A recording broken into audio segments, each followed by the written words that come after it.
Distinguished participants, I welcome you to the maiden edition of National Association of Yewa Students program held here today. It gladdens my heart to be in the midst of a variable and galaxy of individuals, young individuals who continue to shape the narration of this country for giving us a prosperous and better nation. I'm glad and I'm honored to have been invited by the leadership of this association to deliver a lecture on leadership, ethics, achievements, and development in shaping our country to a promised land. Ladies and gentlemen, it will interest you to know. Do you want to pursue? How can you prepare yourself for success? Let me make you understand that the important factor to be That every prosperous nation requires leaders with high moral value, anchors on integrity, morality, and transparency and accountability. Leadership is all about inspiring and guiding others towards a shared goal using vision, collaboration, and empowerment. Even during my time as a university staff, whatever students are doing, I take joy in attending to guide, to motivate, and to lead them properly. So my being here today too is as a result of the fact that I love students. And I believe National Association of Iowa Students is our own. It will interest you to note that ethics are moral principles that drives fair and just decision-making, building trust and integrity in leadership. Achievements involve reaching goals through effort and strategy, while focusing on both the outcome and the journey. Does not mean physicians cannot be family. But they can't do anything without the family, without consulting you. It's because of education. Some of my brothers and kinsmen may be richer than me. Fine. But when you talk of education, I'm above them. And today, I am above all of them. Development emphasizes continuous learning and growth, helping individual and organization adapt and thrive. Ladies and gentlemen, all these core ingredients are major ingredients required, the recipe required for building a prosperous nation. Together, these elements create powerful foundation for impactful and lasting success as embodied by the National Association of Iowa Students. I congratulate you. I wish you the very best and more prosperous and significant celebration in the nearest future. Hope to see you all at the top. We are all the leader of today and tomorrow. Don't forget, we must imbibe vision.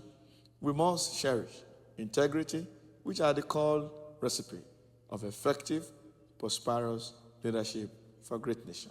Thank you all. Thank you very much for that very incredible and passionate introductions. Distinguished Your Excellencies, Your Presidency, I want to lean on the already well-established protocol by our veteran, distinguished and eminent scholar of record, whom she has dished out what I can call a monumental lecture. No any other person than Ms. Temitope Agnes Patope. Thank you very much. It is a rare privilege to have seen a woman of virtue and value like you continue to raise younger generations with such an incredible lecture. On that, as a well thoroughbred Yoruba man, after leaning on that protocol, I want to specially thank His Royal Majesty Oba Mutiu Adedimeji Awa, the Olola of Ilara Kingdom, for his presence, even though he's in absentia now. I met him as a seasoned and veteran administrator and educator at distinguished and prestigious Crescent University, Abeokuta. In fact, it was so unfortunate that he left earlier. The day I defended my master's thesis, he was there when the conferment of the honor was bestowed on me.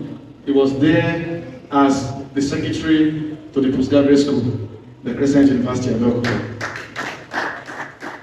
So all our distinguished fathers at the high table, distinguished comrades, standing on the already well-established protocol, I'm here to deliver a lecture on leadership, ethics, achievement and development. I'm Olopade, John. Before that, I want to reiterate further to recognize the presence of my sister once again. She happens to be our landlord. Maybe you don't know this, John will know very well. Because my dad, my late father, was transferred to Ilara from Emeko.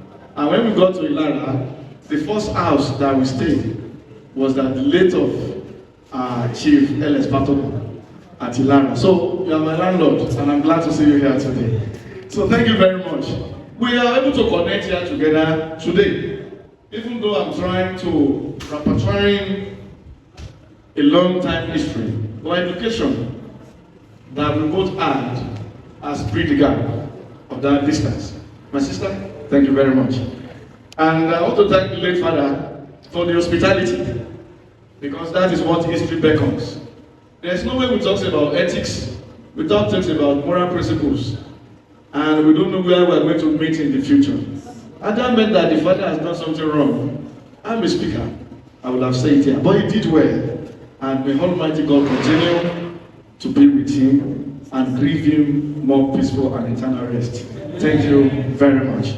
Distinguished ladies and gentlemen, there's nothing I want to say here today that the first guest lecturer have not virtually captured. When we talk about leadership, leadership is ability to influence others, to guide others, to achieve certain goals and objectives. And there's no way it talks about leadership without talks about vision. And whenever I want to describe vision and leadership, which is a core ingredient of what distinguishes a good leader and a bad leader, I always talk about one story of a particular community. Where in that community, whenever you become a king in that community, you only spend 1 year. But within that 1 year, you enjoy everything. Everything. Even if you say the day you are sent that throne, you want the wife of the president. The president of that country knows that even if you say as a king of that community, you need the wife. The president will unanimously release the wife for the king, because that is the tradition and the culture of that land. But you have only 1 year to live as the king of that community. Name it anything you want. If it is private jet, anything in the world, they will give it to you. But you only spend 1 year on the throne. After that 1 year, the wild animals in the bush will come to the palace and eat you up. And the community comprises of 2 main centers, geographical location, the mainland and the island. The mainland, you know, while the island is above the water. But the king will have to stay at the highland. And at the back of the palace, whenever it is that 1 year, the wild animals will come to the palace and eat up the king. But so, the throne became vacant. The throne became vacant for years. And in that community, when they don't have a king, things will not be prosperous for that community. So one man now came back from abroad. He has made money, he has a lot of names, he has acquired wealth to his own honor and prestige. Then he said he wants to become the king of that community. And the family frowned at him. Are you crazy? You've traveled out the continent of the world. You have everything as your fingertips. Why do you want to become the king and die after 1 year? He said, don't worry. Just let me be the king. Well, all the consultations, the plea bargained by the family, the man said no. The community were happy because they've seen one to take over the mantle of that leadership. Now, the day of enthronement was announced for coronation. And on the day of coronation, he must make one pronouncement. And that pronouncement is the first pronouncement. So we know what he did on the day of that coronation. People were expecting him to ask for luxury and whatever. And when they got to the, when he was being given the crown, and he has to make the demand, he said, I want you to clear all the bushes at the island. I know when you clear the bushes there, all the wild animals will run away. So they cleared, people were amazed that why? And that has been the culture. Nobody dares object that statement. And they cleared the bush there, and the wild animals ran away. So the man today still their king. So it's a function of vision. A leader sees beyond where we are. A leader, you as an individual, who is a leader? I rejected the common statement that we are leaders of tomorrow. No. We are leaders of today. And all of us are leaders in our own several capacity. So every leader must conceive the vision. So you lead your life as an individual based on your vision. The question is that what is your vision? And the first guest lecturer has leveraged on the importance of education. People tend to misconceive the definition of education. And people in African context, or Nigeria precisely, takes the education that after you have education, you must look for white collar job. And once you don't have the white collar job, it means to the African, to Nigerian definition, it means your education is useless. That is not correct. Education is an empowerment, whether we like it or not. Education is an empowerment, and education is a light.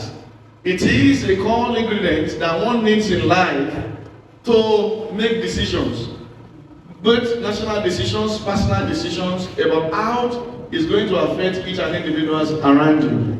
So education gives you the impetus to be able to integrate, communicate, have personal decision making that affects your personal life and the environment in which you live.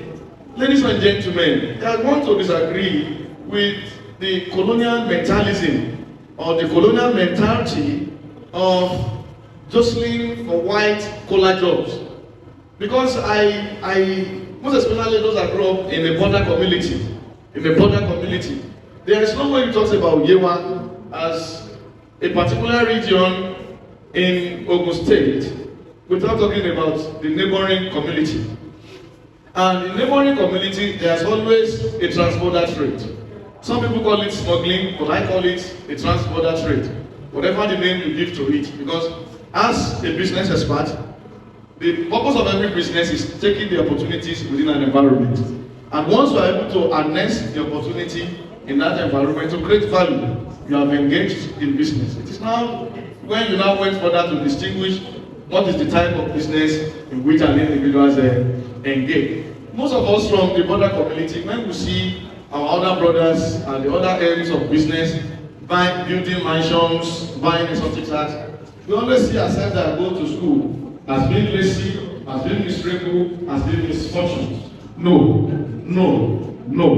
Education gives an open down the extras of greatness. And let me tell you, you cannot be a good leader.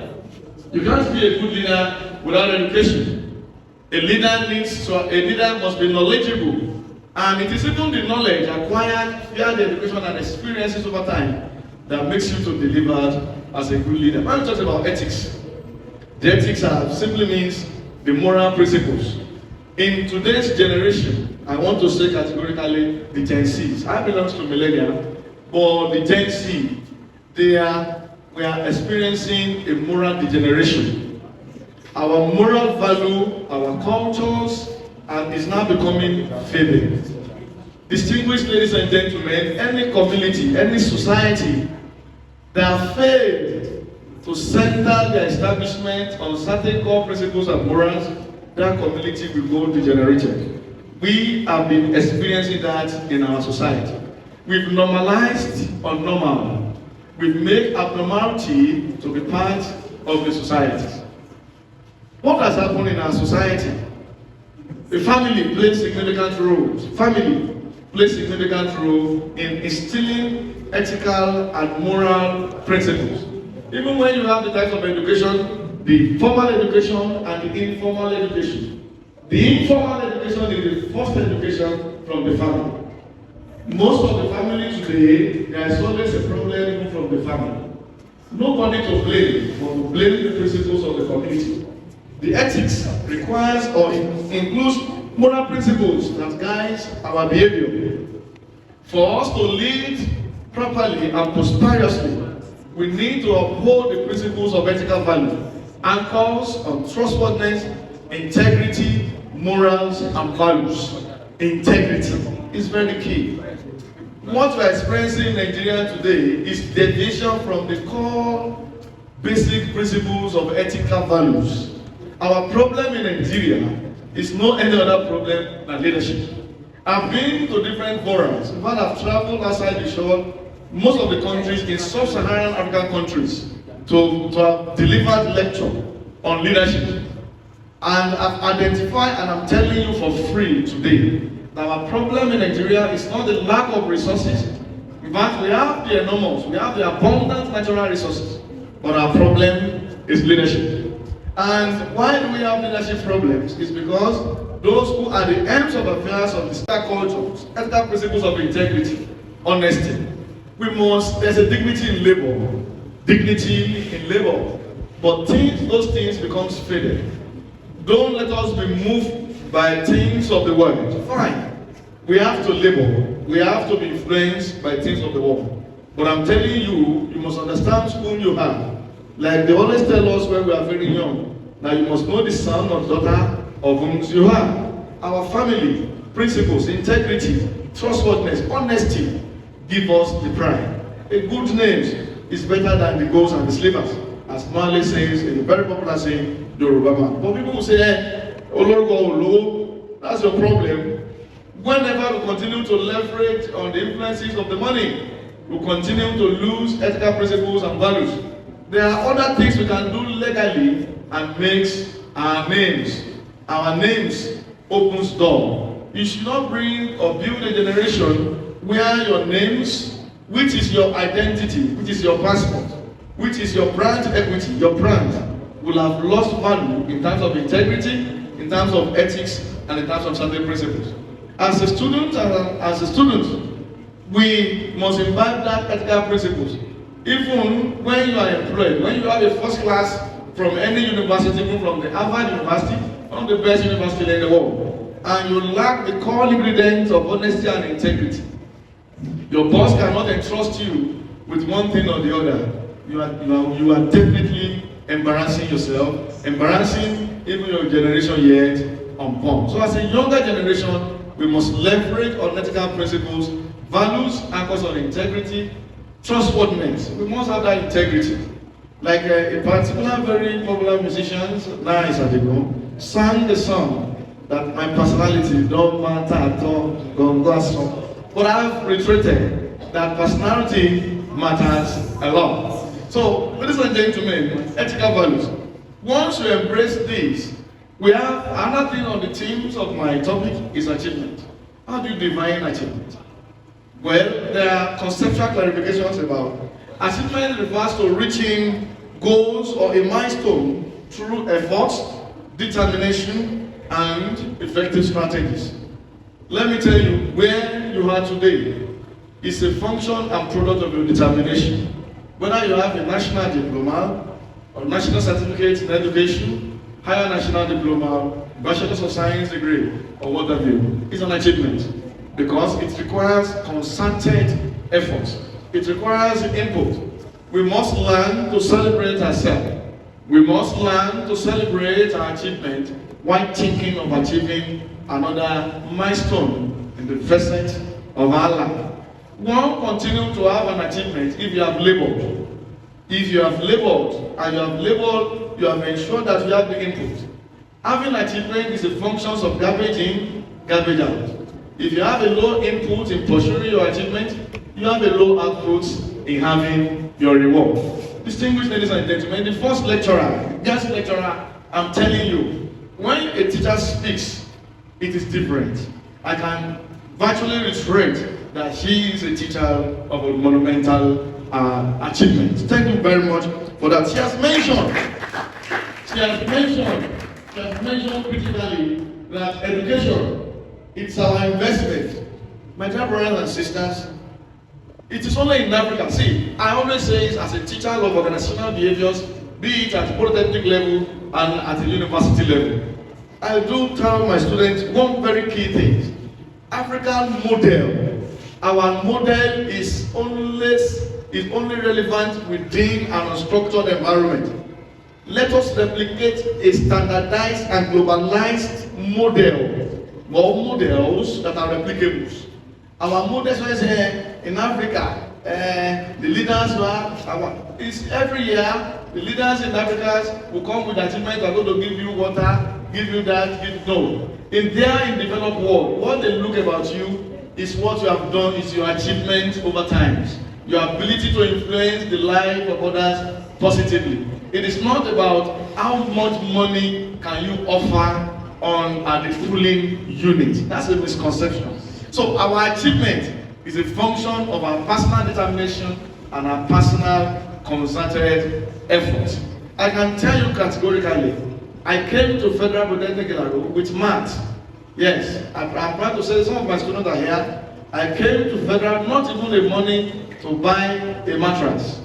Yes, and today I'm a lecturer in the same department where I was taught. So it is about your input. It is about your input. In fact, I became a lecturer immediately I finished my national youth service. I was requested to come back to the institution and to the department. Then thereafter, I developed myself. I graduated as an HMD today, but eventually, by January or February next year, I will be pronounced as a doctor. So that's not the middle. Development is key. Personal development. We must continue to develop ourselves. She has said that where you are today, there's one of our former House of Representatives. His name is Mr. Grega Ilobo. He called me one day and he said, John, you don't wait to acquire certifications until when it is needed. Because the day it will be needed is not that day that you go to school and go and bring it. But most people say, and I always say this, since you've acquired education, it will be wrong while you are still waiting to get job. The Royal Majesty have said that clearly, that you must start from somewhere. I was called to Ghana to deliver a lecture on talent certificate, balancing the society. Talent and certificate, balancing the society. It is on that rigors of my literatures and extensive search for literatures in understanding the relationship between talent and certificate. I got to discover there was a particular biblical verse, also sung by a very pronounced juju musician, Ebenezer Obey, that your talent is very key.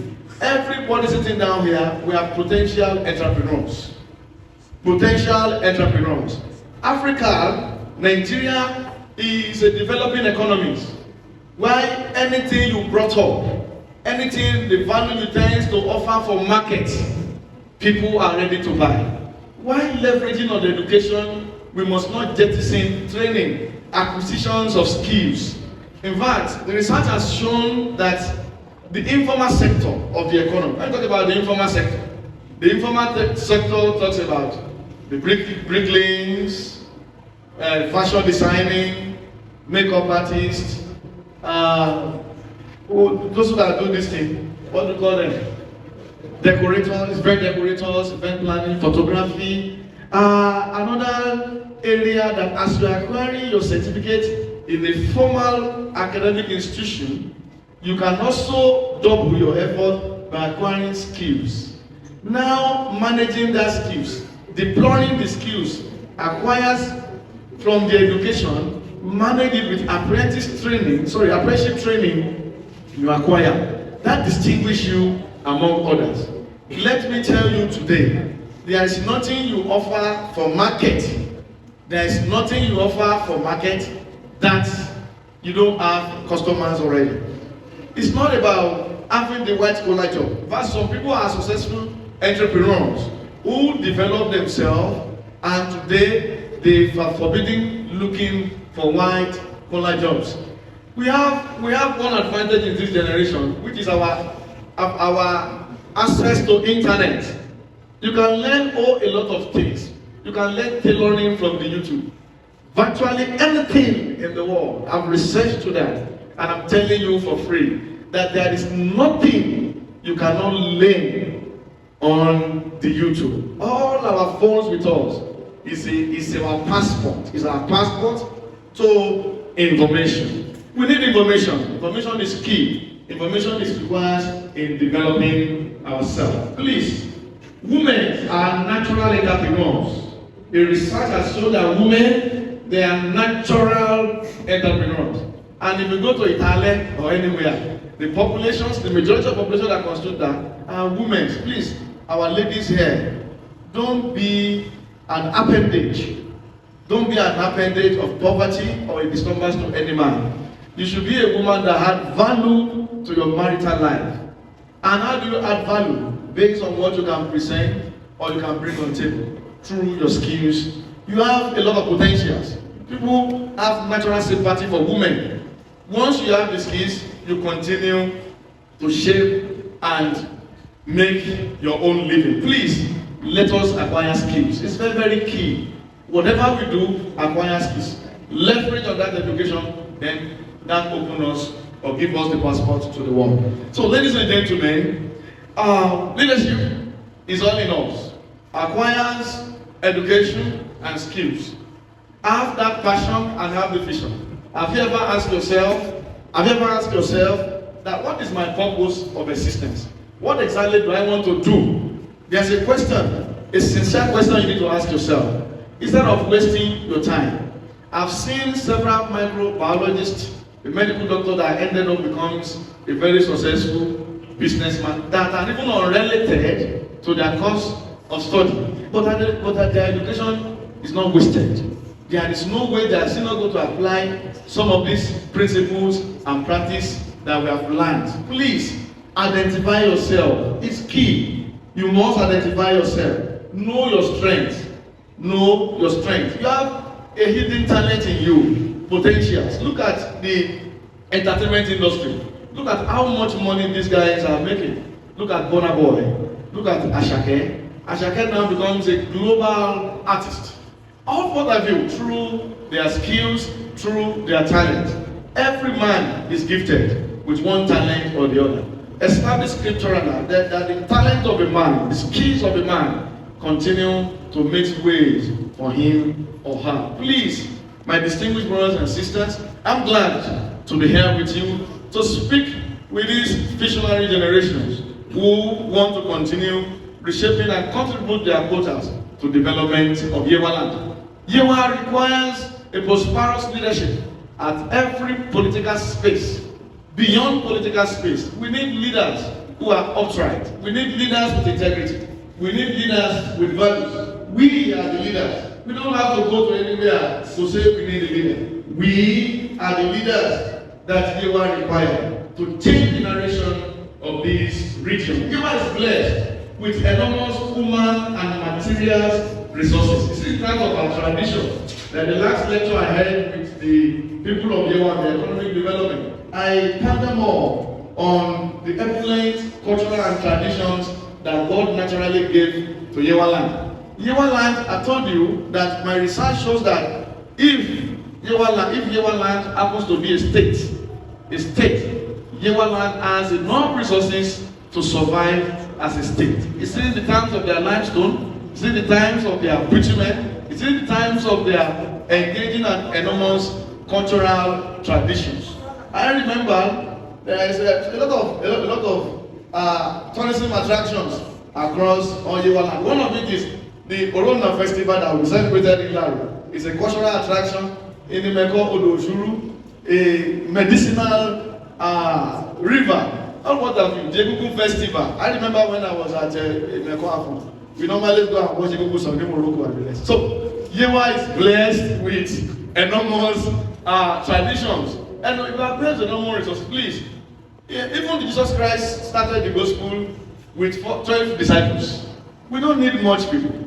It has started with us. We have our fathers here. I can see our daddy there. He's an ardent and a proudly Yewa son, an industrious son of Yewa land that continues to propagate the beauty of Yewa land. So, Yewa need myself and you in order to set the region on the pedestal and on the track of greatness. Distinguished ladies and gentlemen, let us uphold the principles of good leadership.